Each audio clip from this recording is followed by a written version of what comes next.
نہ مغرب کے چیلے چانٹے، نہ ان کے دریوزہ گر، نہ ان کے ٹکڑوں پہ پلنے والے بھولے کہ یہ وہ سرزمین ہے جو محمد عربی صلی اللہ علیہ وسلم کے نالان پاک کے تصدق میں حاصل ہوئی تھی۔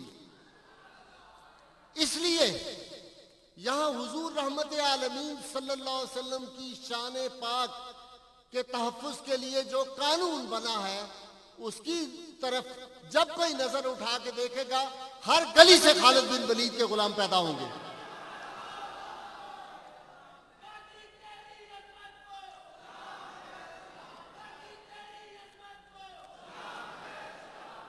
آج کل ٹیلی ویژن پر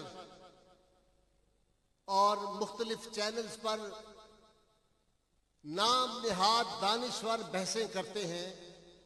میں نے اور برادر مکرم جسٹس میاں نذیر اختر صاحب نے ایوان وقف فورم پہ کہا تھا کہ بھائی آؤ، اگر آپ کو پوری دنیا میں ایک عالم نظر آتا ہے، کوئی دوسرا عالم نہیں رہا امت مسلمہ میں، ایک ہی نام لیتے ہو کہ جی جاوید غامدی جو ہے وہ یہ کہتے ہیں، ایک ہی بات، کوئی دوسرا عالم نہیں ملا ان کو پوری ملت اسلام۔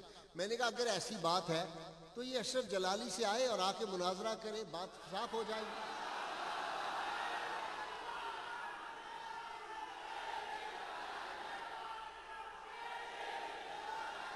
اور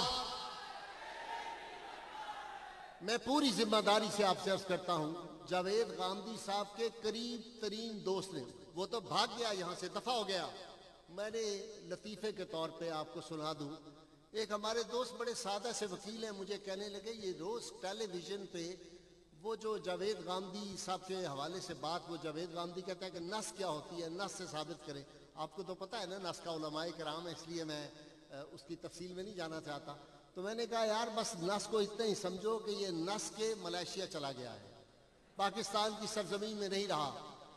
اگر جاوید غامدی حق پہ ہوتا، ارے اپنی گردن کٹا دیتا۔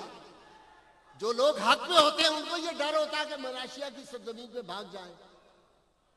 رسول اللہ صلی اللہ علیہ وسلم کی ناموس، ہماری مائیں جب ہم پیدا ہوتے ہیں، ہمارے کان میں جو اذان کہی جاتی ہے اس کا مطلب کیا ہوتا ہے؟ وہ مطلب یہ ہوتا ہے کہ پہلے دن اعلان ہو جاتا ہے تم محمد عربی کے غلام ہو۔